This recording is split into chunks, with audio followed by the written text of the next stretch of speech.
డబ్బు అనేటువంటిది అదృష్టంతో ఎవరికి రాదు. మన అలవాట్లతో మాత్రమే అది మన దగ్గర ఉంటుంది. మరి ముఖ్యంగా చెప్తున్నాను, డబ్బు అనేటువంటిది మీ వద్ద ఉండాలి అనుకుంటే మన అలవాట్లను మనమే మార్చుకోవాలి. అందులో మంచి కావచ్చును, చెడు కావచ్చును, ఎలాంటిదైనా కూడా. ఎందుకంటే ఏ వ్యక్తికైతే సేవింగ్ చేసేటువంటి ఆలోచన ఉంటుందో, మొట్టమొదటగా ఏ వ్యక్తికైతే సేవ్ చేయాలి అనేటువంటి ఆలోచన కలిగి ఉంటారో వారు అదృష్టవంతులు అవుతారు. వారి వద్ద డబ్బు అనేటువంటిది ఉంటుంది. మరి ఎవరైతే సేవింగ్స్ రూపకంగా ఉండరో, ఎవరైతే సేవ్ అనేటువంటిది మనీ చెయ్యరో, మరి వారికి కొంతమేర ఇబ్బందులు అనేటువంటివి ఉంటుంది. ఎందుకంటే డబ్బులను మనము అదృష్టవంతులుగా మారాలి అని అనుకుంటే నేను చెప్పేటువంటిది మొట్టమొదటిది ఒకటే, మనీ సేవ్ చేయాలి.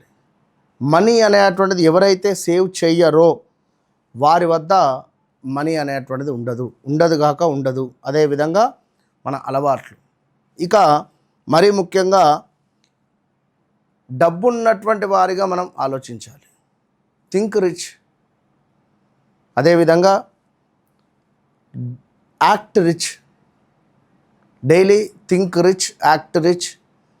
మీరు డబ్బు ఉన్నటువంటి వారిగా యాక్ట్ చేసుకోండి అద్దంలో చూసుకుంటూ. అదేవిధంగా ఆటోమేటిక్గా బికమ్ రిచ్ ఖచ్చితంగా కూడా అయ్యే పరిస్థితి ఉంటుంది. ఇది 100కు 200%, ఎవరు నమ్మినా నమ్మకున్నా.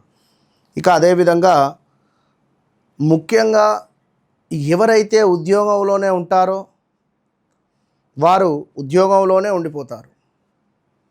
బిజినెస్ రిలేటెడ్, స్కిల్స్ రిలేటెడ్, మీకు మీరు మంచి గొప్ప స్కిల్స్ కానీ డెవలప్మెంట్ రిలేటెడ్గా మీకు మీ జాతకరీత్యా నేను ఎలాంటి బిజినెస్ ఆలోచించడం ద్వారా నేను డెవలప్ అవుతాను అనేటువంటి విషయాలను తెలుసుకోండి మీరు.